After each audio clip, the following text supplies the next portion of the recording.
Assalamualaikum warahmatullahi wabarakatuh.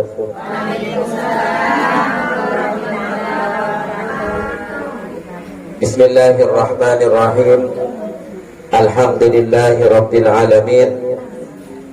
Wassalatu wassalamu ala sayyidina Muhammadin wa ala alihi wa sahbihi ajma'in. Allahumma arinal haqqa haqqa warzuqna ittiba'ahu wa arinal batila batila warzuqna ijtinabahu. Rabbi israh li sadri wa yassir li amri wahlul 'uqdatam min lisani yafqahu qawli. Amma ba'du. Para jemaah pengajian Nurul Hidayah, saya sangat abtina abul yakin, wabil khusus ibunya Hajjah Wardah Tayyibah beserta pengurus-pengurus yang lain yang sangat saya hormati dan saya cintai.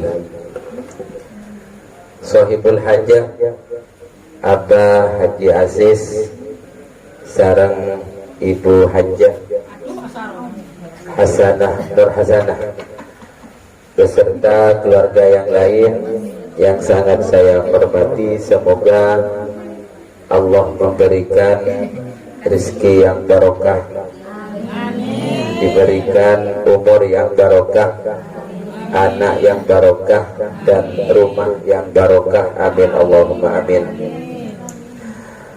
Pertama, syukur alhamdulillah, walaupun bukan malam Sabtu tapi tetap rame, tetap eksis, tetap kompak. Semoga Nurul Hidayah tidak hanya di dunia yang menjadi nur, tapi di akhirat pun besok menjadi nur. Kenapa saya bilang seperti itu? Sayyid Muhammad bin Alwi Al-Maliki itu pernah waktu ziarah ke makamnya Rasulullah, ketika duduk di Raudhah di makam Rasulullah, kemudian diberi mukasafah. Mukasafah itu mata batinnya itu dibuka oleh Allah. Basirah itu mata batin, itu dibuka oleh Allah sehingga yang gaib itu kelihatan. Pada waktu itu ada, itu melihat Rasulullah, dan ada rombongan berbaju putih. Berbaju putih semua. Rombongan itu banyak. Kemudian tanya kepada Rasulullah, "Ya Rasul, siapa mereka?" Kemudian dijawab oleh Rasulullah, "Itu sahabat-sahabat saya yang dulu ikut berjuang dengan saya, yang dulu panas kepanasan, hujan kehujanan, kadang tidak makan, 2 hari tidak makan bersama saya." Kemudian Sayyid Muhammad melihat lagi rombongan lebih banyak lagi di belakangnya. Di belakangnya rombongan yang pertama itu ada rombongan banyak sekali. Kemudian tanya Sayyid Muhammad kepada Rasulullah, "Ya Rasul, itu rombongan yang lebih banyak, yang berbaju putih-putih semua itu siapa?" "Itu orang Indonesia yang cinta kepadaku." Semoga kita termasuk. Amin. Saya merinding kalau bicara seperti itu, karena kita termasuk orang yang walaupun dibelah hati kita, saya yakin dalam hati kita berkata cinta kepada Rasulullah melebihi cintanya kepada apapun. Jadi secara garis besar, orang yang cinta itu pasti sering menyebutnya. Kalau kita cinta kepada anak, anaknya ada di pondok, kadang makan ingat anak, kadang mau tidur ingat anak, anak saya tidur di mana, anak saya makan apa, itu pasti. Kenapa? Karena cinta. Kemudian yang kedua, orang kalau cinta pasti mengerjakan apa kesukaannya yang dicintai. Contoh, kalau seorang suami itu inginnya istrinya pakai jilbab, saya yakin si istri selalu pakai jilbab, maka kadang koleksi hijab. Kenapa? Karena suaminya suka istri yang berhijab. Sama dengan itu, Rasulullah itu sukanya itu, pertama Rasulullah senang kepada tetangga, Rasulullah senang kepada majelis taklim, Rasulullah senang kepada pengajian-pengajian kayak gini. Tidak pernah Rasulullah duduk bersama sahabat tidak diadakan majelis taklim. Itu Rasulullah. Karena kita sudah melakukan seperti itu, saya yakin kita termasuk golongan atau kelompok yang nomor 2. Paling tidak yang nomor 2. Kalau nomor 1 tidak mungkin, karena itu kelompok min ashabi Rasulullah. Jadi di belakangnya itu yang banyak orang berbaju putih, itu orang Indonesia, kata Rasul, yang cinta kepadaku. Terbukti sekarang yang menjaga Ahlus Sunnah wal Jamaah, yang menjaga aliran Ahlus Sunnah wal Jamaah, Islam itu kan, kata Rasulullah, iftaraqatil nasara ala ihda wa sab'ina firqatan. Orang Nasrani itu terbagi menjadi 71 golongan. Kemudian waftaraqatil yahudi sintai wa sab'ina firqatan, kata Rasulullah, bahwa orang Yahudi itu terbagi menjadi 72 golongan. Lalu Rasulullah terakhir mengatakan wasatafruqu ummati ala salasin wa sab'ina firqatan. Kemudian umatku, kata Rasulullah, akan terpecah menjadi 73 golongan. Kulluhum halka, kata Rasulullah, semuanya itu akan sesat. Semuanya sesat. Illa wahidah, kecuali satu yang tidak sesat. Jadi dari 73 golongan itu hanya satu yang tidak sesat. Kemudian para sahabat bertanya, wa man najiyatu ya Rasulullah? Apa yang selamat itu ya Rasulullah? Ahlus Sunnah wal Jamaah, kata Rasulullah. Golongan Ahlus Sunnah wal Jamaah. Sahabat bertanya lagi, wa ma Ahlus Sunnah wal Jamaah ya Rasulullah? Apa golongan Ahlus Sunnah wal Jamaah itu? Kemudian dijawab oleh Rasulullah, ma ana alaihi al-yawm wa ashabi. Apa yang dikerjakan saya dan dikerjakan oleh sahabat saya, itulah Ahlus Sunnah wal Jamaah. Makanya Rasulullah mengatakan, alaikum bisunnati wa sunnatil khulafa'ir rasyidin. Berpegang teguhlah kalian kepadaku dan berpegang teguhlah kepada khulafa'ur rasyidin, yakni para sahabat-sahabat Rasulullah. Itu juga bisa disimpulkan sekarang seperti apa pekerjaan sekarang yang Ahlus Sunnah wal Jamaah. Ahlus Sunnah wal Jamaah itu yang mengikuti salah satu dari 4 madhab, Syafi'i, Maliki, Hambali, Hanafi. Terserah sampean mau ikut yang mana. Tapi karena kita punya pemimpin. Pemimpin kita adalah Ibu Nyai Hajah Wardah Thayyibah. Berarti tanyakan madhabnya beliau siapa? Imam Syafi'i. Berarti kita pun harus juga Imam Syafi'i. Dari 4 imam tersebut yang paling utama adalah Imam Syafi'i. Imam Syafi'i. Berarti kalau Imam Syafi'i, kita kalau salat subuh harus pakai kunut. Kemudian kalau Imam Syafi'i bersentuhan laki sama perempuan batal. Itu Imam Syafi'i. Tapi kalau kita punya ilmu, punya ilmu, kita ngaji, umpama kita sholat subuh tapi tidak pakai kunut, maka tidak apa-apa. Kenapa? Karena kunut itu sunnah ab'ad. Tapi kalau Imam Syafi'i mengatakan kalau tidak mengerjakan sunnah ab'ad, maka sebelum salam harus sujud sahwi. Itulah Imam Syafi'i. Jadi kalau ada orang tidak pakai kunut, itu jangan langsung divonis wah itu Wahabi, itu Muhammadiyah, tidak boleh. Kenapa? Karena Imam Hanafi tidak mensunnahkan kunut, Imam Hambali tidak mensunnahkan kunut, dan Imam Maliki juga tidak mensunnahkan kunut. Hanya Imam Syafi'i yang mensunnahkan kunut. Maka dari itu, kalau kita bermakmum kepada orang yang pakai kunut, maka kita harus tetap mengikuti imam. Kenapa? Karena itu sunnah. Kalau kita tidak mengikuti imam, maka kita tetap dikatakan sholatnya tidak sah.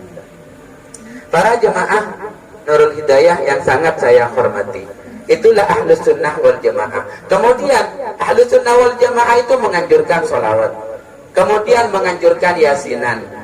Kenapa? Karena di dalam yasinan itu atau pengajian itu, pertama, apa yang bid'ah di kayak di majelis taklim ini, di pengajian ini atau di yasinan ini. Coba, pertama, pengajian, memberikan ilmu. Apakah itu bid'ah? Karena itu dilakukan oleh Rasulullah, berarti itu sudah benar. Yang kedua, baca surat Yasin. Ada tidak larangan membaca surat Yasin secara berjemaah? Malah diperintah ikra'u Yasin limauti ahadikum. Bacalah Yasin untuk orang salah satu dari kalian yang meninggal dunia. Berarti kalau orang meninggal dunia dibacain Yasin, itu tidak bid'ah. Kenapa? Diperintah oleh Rasulullah. Kalau Yasinan, kan ada Yasin, ada Yasinan. Yasinan itu bukan bahasa Arab, tetapi bahasa Indonesia. Apa Yasinan itu? Perkumpulan yang di dalamnya membaca surat Yasin. Kalau tahlil, la ilaha illallah. Jadi kalau ada orang baca kalimat la ilaha illallah, bid'ah atau tidak? Ya tidak. Karena apa? Jadidu imanakum bikasrati la ilaha illallah. Perbarui iman kalian dengan kalimat la ilaha illallah. Berarti itu dianjurkan oleh Rasulullah. Kalau ada orang mengatakan bid'ah, berarti dia tidak tahu hadis. Kalau ya tahlilan dianggap tahlilan enggak ada, memang enggak ada. Karena tahlilan itu bahasa Indonesia. Kalau tahlil, halala yuhallilu tahlilan. Nah, itu memang ada, di Arab itu ada. Tahlil itu membaca apa? Membaca kalimat la ilaha illallah. Sedangkan la ilaha illallah miftahul jannah, pintunya surga. Atau kuncinya surga. Sekarang yang dipermasalahkan oleh kelompok-kelompok di luar NU atau kelompok-kelompok di luar Ahlus Sunnah wal Jamaah, tahlilan. Rasulullah tidak pernah tahlilan. Memang tidak, di Arab tidak ada tahlilan. Kenapa? Karena di Arab itu yang ada tahlil. Di Indonesia tahlilan. Karena tahlilan itu bahasa Indonesia. Apa itu tahlilan? Tahlilan itu adalah perkumpulan di mana di perkumpulan tersebut dibaca suratul Fatihah, dibaca nama-nama para aulia. Sedangkan ketika nama aulia itu disebutkan, maka tanzilur rahmat, Allah menurunkan rahmat. Kita menyebut Syekhona Khalil, rahmat diturunkan oleh Allah. Kalau kita menyebut Raden Rahmat Sunan Ampel, rahmat diturunkan oleh Allah. Kita menyebut para sahabat, dikhususkan semua itu Allah menurunkan rahmat. Tanpa kita minta, barang siapa yang menyebut nama-nama auliyanya Allah, maka rahmat diturunkan oleh Allah. Berarti itu juga bukan bid'ah. Kemudian apa ada yang ditahlil? Membaca subhanallah wa bihamdi subhanallahil azim. Makanya dikatakan barang siapa ada dua kalimat ringan di mulut tapi berat di timbangan besok di akhirat, apa itu? Subhanallah wa bihamdihi subhanallahil azim.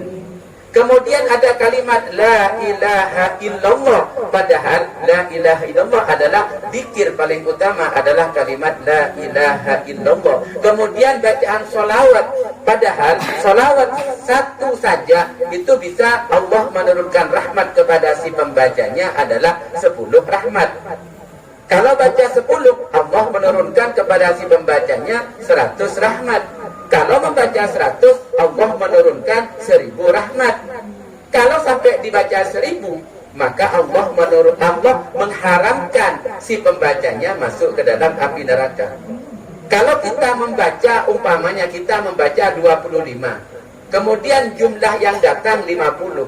Coba 50 kali 25 berapa? Burdes hitung-hitung. Banyak ini. 25 kalau kali 10 2 second. Kali Pak Pondok kali 1000. Oke. Bacaan 1000 itu tidak harus dibaca satu orang. Dibaca secara berjemaah, Allah menilai dari ijmalan, dari kumpulan tersebut. Jadi kalau membaca 25, yang datang itu umpamanya yang datang itu jumlahnya 50, maka itu sudah lebih dari 1250. Padahal selawat itu pendek, sallallahu ala Muhammad. Jadi itu dianjurkan. Kalau bisa itu dibaca setiap malam Sabtu, itu dibaca. Kalau sampai 1000, kemudian naudzubillah semoga panjang umur, pulang belum nyampe rumah meninggal dunia, itu langsung haram jasadnya dimakan oleh api neraka. Imma ahlul maksiyah, walaupun orang itu ahli maksiat, yang penting sholat. Wa imma zani, walaupun dia ahli zina umpamanya, naudzubillah summa naudzubillah, yang penting sholat, dia akan haram masuk ke dalam api neraka. Makanya penting kalau kita setiap malam Sabtu itu zikir la ilaha illallah itu dibaca, kemudian nanti ada setelah subhanallah wa subhanallah itu baca sallallahu ala Muhammad, sallallahu ala Muhammad, itu 25 saja. Kalau yang datang itu 50, lebih dari 1000. Itu ahlus sunnah wal jamaah. Makanya tahlilan itu sekarang jadi perdebatan orang Wahabi sama Salafi itu mensirikkan kelompok tahlilan. Tetapi sampai sekarang belum pernah itu dijawab apa yang sesat di dalam tahlilan. Jadi jangan hanya lihat wadahnya, tapi lihat isinya. Isinya itu apa? Oke, lebih benar dia itu tengah umpama dari perunggu berdenah. Pai dalam esena juga tuna kopi umpamanya. Kita nginum. Tapi pakai keng plastik seperti ini, di dalamnya air, itu bisa diminum, menyehatkan. Sedangkan orang ahlus sunnah wal jamaah adalah melihat isinya. Apa isi di dalam pertemuan tersebut. Kemudian ada peringatan Isra dan Mi'raj. Itu sekarang sudah gencar-gencarnya itu dikatakan haram. Kenapa? Karena itu bid'ah. Sedangkan bid'ah ahli neraka katanya. Sekarang kita lihat peringatan Isra Mi'raj itu wadahnya, isinya di dalam apa? Itu pengajian tentang sirah nabawiyah, yang mana Rasulullah diundang oleh Allah Subhanahu wa taala untuk mendapatkan syariat yang bernama salat. Itulah pentingnya kita selalu mengadakan tahlilan, mengadakan yasinan, mengadakan majelis taklim. Itulah ahlus sunnah wal jamaah. Karena kita termasuk dari satu golongan dari 73 golongan yang dianggap itu sesat, hanya satu yang tidak sesat, yaitu ahlus sunnah wal jamaah. Semoga kita termasuk orang pengikut ahlus sunnah wal jamaah. Para jamaah yang dirahmati oleh Allah Subhanahu wa ta'ala. Jadi kelompok yang nomor 2 yang dilihat oleh Sayyid Muhammad bin Alwi Al-Maliki adalah kelompok Ahlus Sunnah wal Jamaah. Rasulullah pernah bersabda bahwa Islam, ajaranku akan dibawa ke timur. Memang dibawa ke timur berarti dibawa ke Indonesia. Arab sendiri itu gak jelas apakah Ahlus Sunnah wal Jamaah atau tidak. Hanya sekarang ini para Wahabi dan Salafi yang banyak diusir dari Mekah. Padahal 2 tahun sebelumnya semua, kalau yang bajang yasinan ditangkap, yang tahlilan ditangkap, yang mengadakan sholawatan ditangkap, baca rotibul haddad ditangkap. Kenapa? Karena dianggap bid'ah. Tapi sekarang alhamdulillah sudah dinetralisir bahwa orang yang tidak suka tahlilan, yang tidak suka rotibul haddad, yang tidak suka sholawatan, malah dia yang ditangkap oleh kerajaan Arab Saudi. Alhamdulillah sekarang sudah mendapatkan hidayah dan terbuka. Maka dari itu kita Nurul Hidayah ini harus terus napai pemaju tentang ajaran Ahlus Sunnah wal Jamaah. Kemudian puasa di bulan Rajab itu dianggap tidak sah puasanya. Kenapa? Karena katanya hadisnya dhaif. Perlu diketahui para jemaah sekalian bahwa hadis dhaif itu yang tidak boleh dikerjakan itu kalau menyangkut halal dan haram. Tapi kalau menyangkut fadailil a'mal seperti puasa di bulan Rajab, puasa di bulan Sya'ban, puasa di bulan Syawal, dan puasa-puasa sunnah lainnya, puasa Asyura, itu dianjurkan. Apa hadis dhaif itu? Hadis dhaif kan itu hadis yang rawinya itu ada yang ahli maksiat. Contohnya begini, dari Rasulullah ke sahabat, sahabat ke tabi'in, tabi'in ke tabi'in. Kemudian ada salah satu rawi itu yang meriwayatkan hadis itu ahli maksiat. Tapi jujur orangnya, tapi ahli maksiat. Itu dikatakan hadisnya itu dhaif. Maka dari itu semoga kita tetap istiqomah di dalam NU, istiqomah Ahlus Sunnah wal Jamaah. Kenapa saya kok bilang NU? Karena satu-satunya kelompok, satu-satunya organisasi yang menjaga Ahlus Sunnah wal Jamaah dan dalilnya itu sahih adalah Jam'iyah Nahdlatul Ulama. Siapa pendirinya? Pendiri yang paling utama itu atas izin Syekhona Muhammad Khalil Bangkalan. Kemudian direalisasikan oleh Ki Hadratus Syekh Ki Haji Hasim As'ari dan Ki Wahab Hasbullah dan ulama-ulama yang lain pada waktu itu. Kita mengadakan yasinan, mengadakan majlis taklim ini sudah termasuk melanjutkan apa yang diperjuangkan oleh ulama pendiri Jam'iyah Nahdlatul Ulama.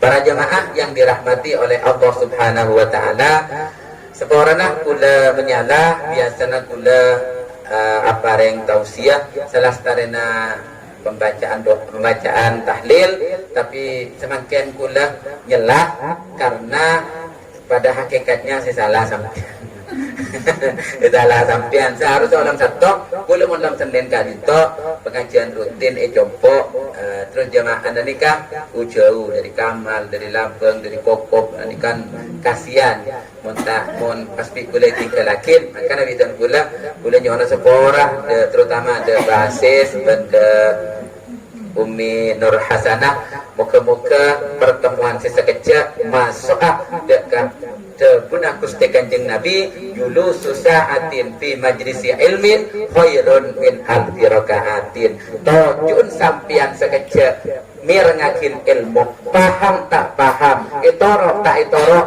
nikah termasuk kenging keutamaan lebih utama itempel apa jeng sunat saya burokaan.